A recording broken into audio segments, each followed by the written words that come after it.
자기네가 더 뭐 철저하게 믿는다, 올바르게 믿는다 그러겠죠. 자, 이단은 그렇습니다.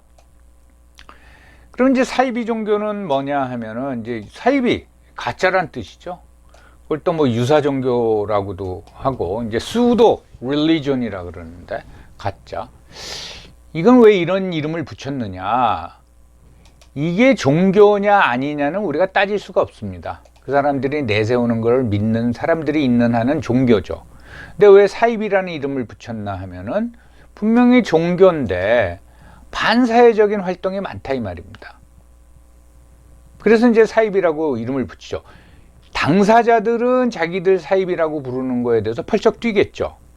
그러면 이제 반사회적 활동이 있기 때문에 사이비라고 그러는데 왜 그런 평가를 받게 되냐면 여러분 종교의 목적이라는 게 뭡니까? 여러 가지가 있는데 대표적으로 기독교하고 이슬람, 아브라함 종교라 그러죠. 유대교도 마찬가지고 그건 구원입니다.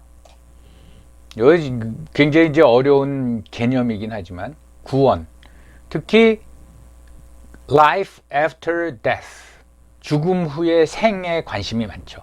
그래서 기독교인들은 뭔가 천국 간다 그러고 지옥 간다 그러고 뭐 그러지 않습니까?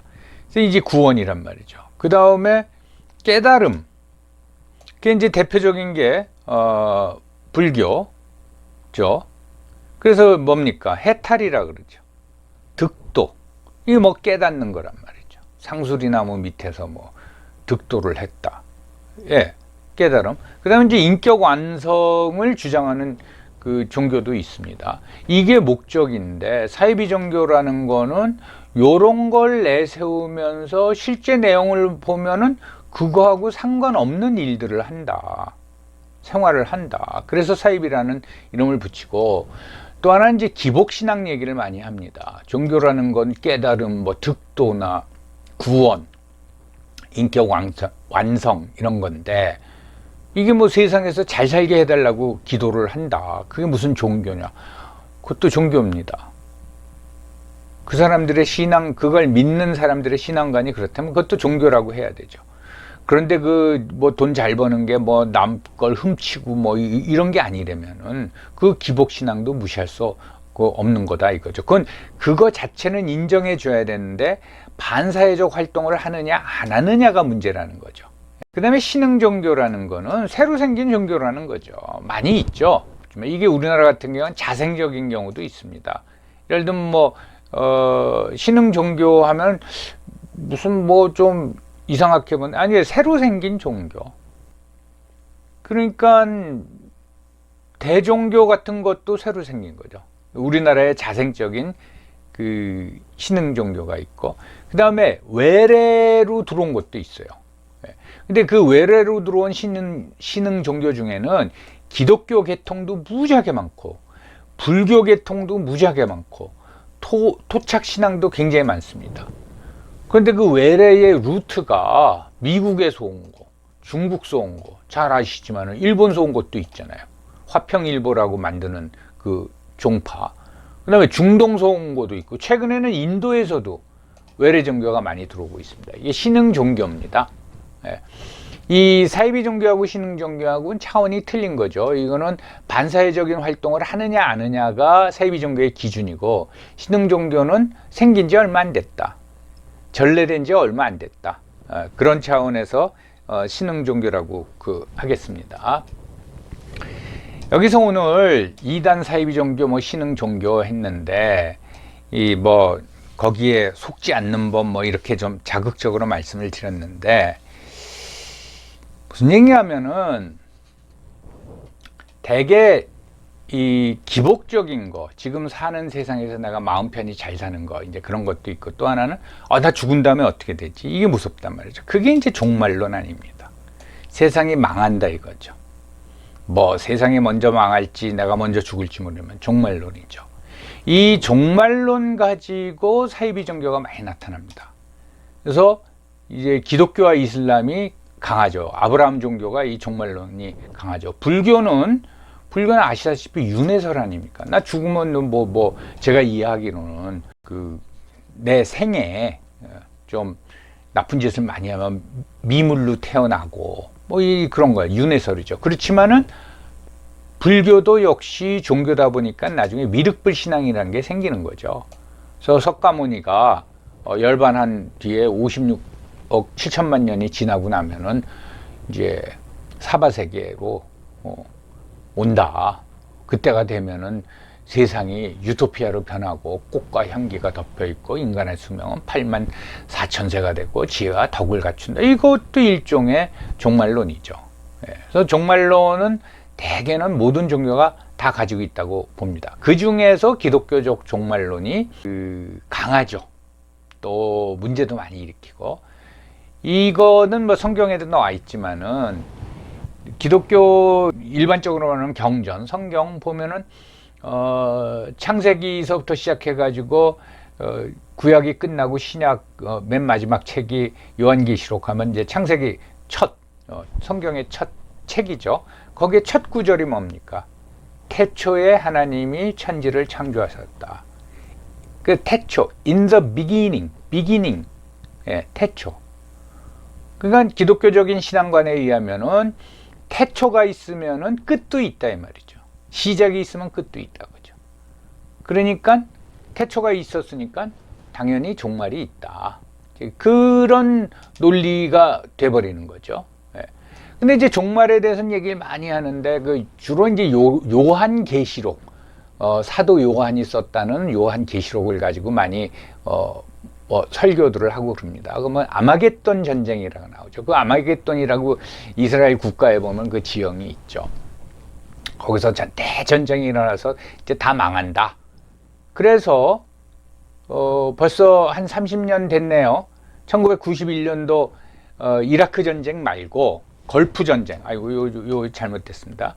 첫 번째 이라크 전쟁이죠. 걸프 전쟁 때 우리나라에 말세론이 많이 했잖아요. 자, 이슬람이 강한데 거기 이제 미군이 참전하면은 다른 이슬람 세력이 또 참전하고 이래가지고 거대한 전쟁이 일어나가지고 결국은 종말이 온다.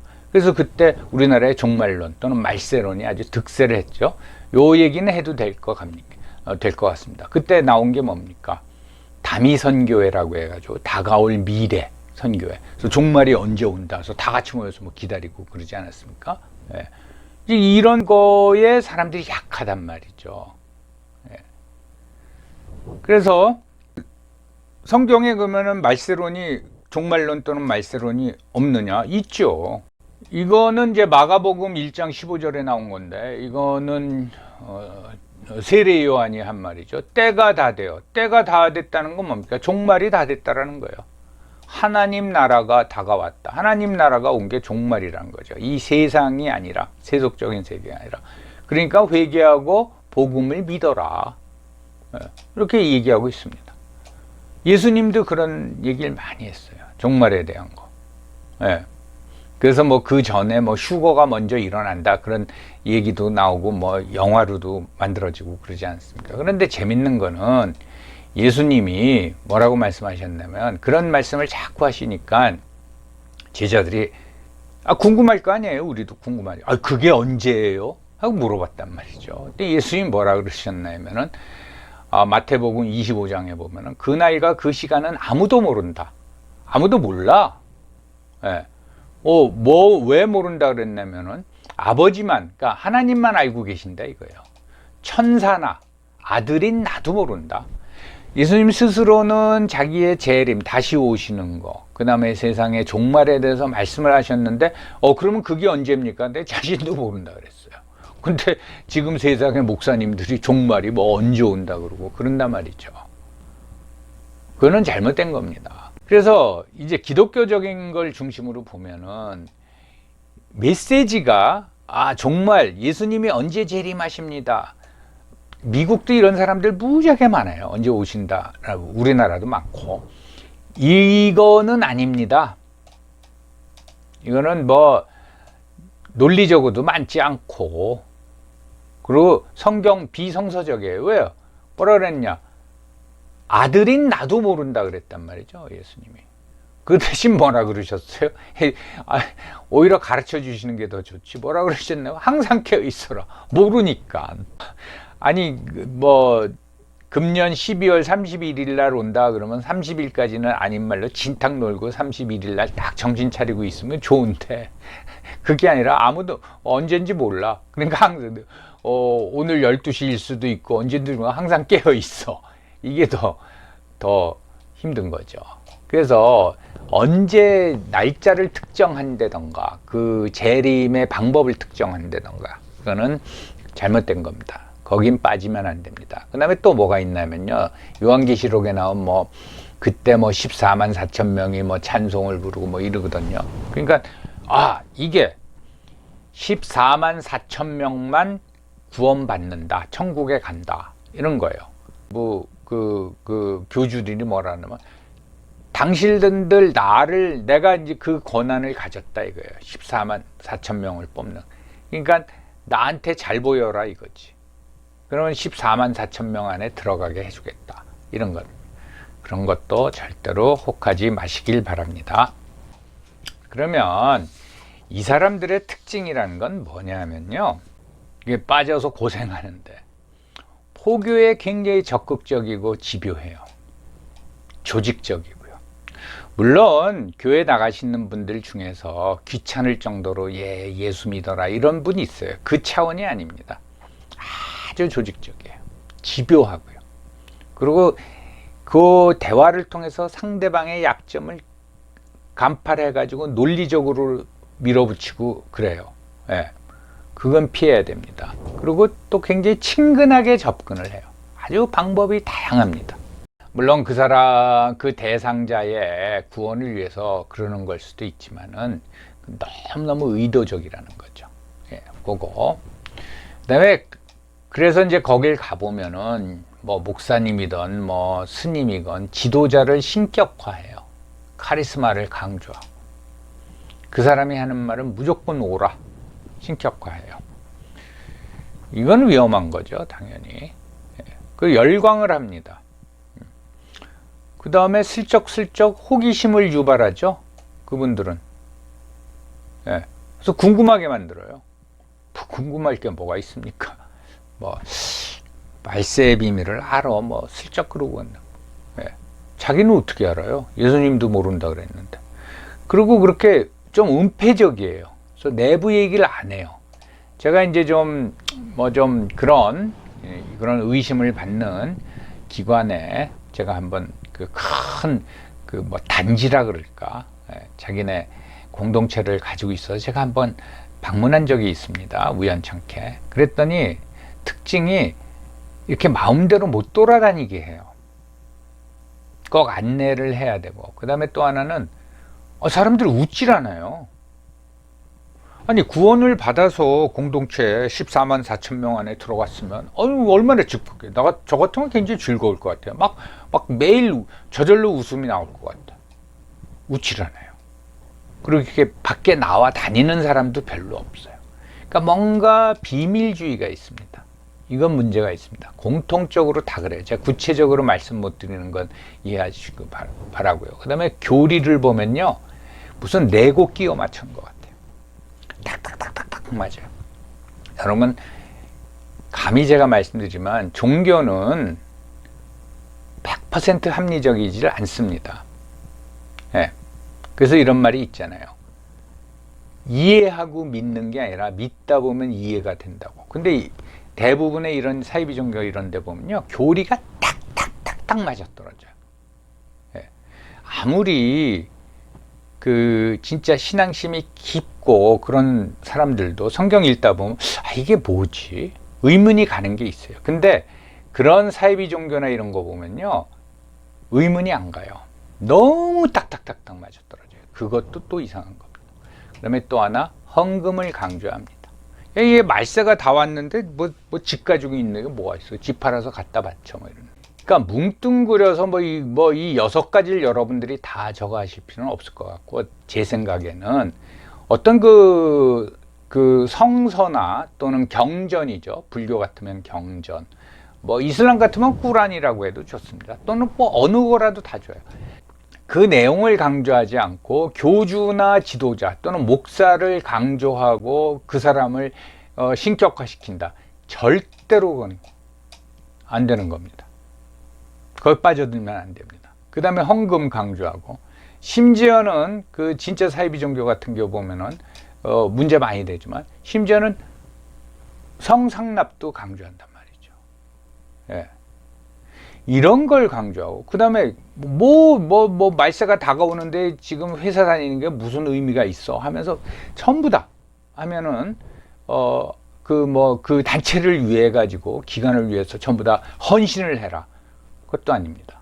즉 구체적으로 얘기하면 헌금, 지도자 신격화, 그 다음에 무슨 그리고 심지어 성.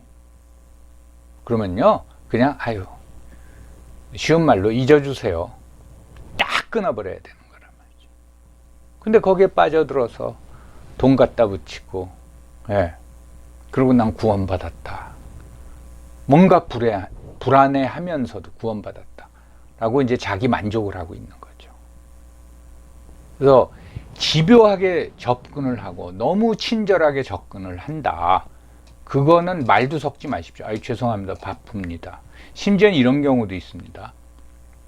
이런 것도 안 통하니까 어떻게 하냐면은 길 가다 보면 선생님 제가 너무 배가 고파요.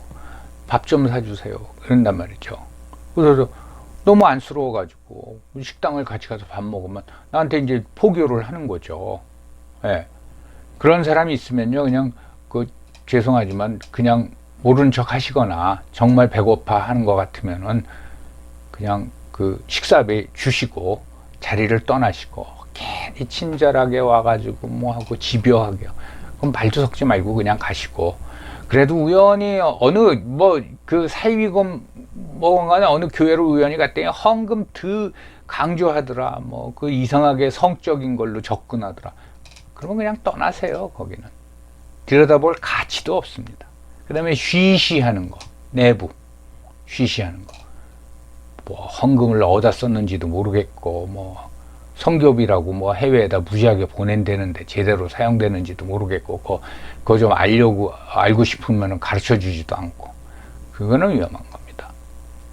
하도 이걸로 이제 고생하는 분들이 많아가지고 제가 간단하게 이렇게 해서 말씀을 드렸는데, 이게 꼭 기독교의 문제가 아니라 불교도 많고 다른 종교도 많이 있습니다. 이게 어느 종교를 비하하려고 그러는 게 아니란 말이죠. 예. 여러분들 다 아시는 얘기지만은 다시 한번 정리를 해봤습니다. 여러분 경청해 주셔서 감사합니다.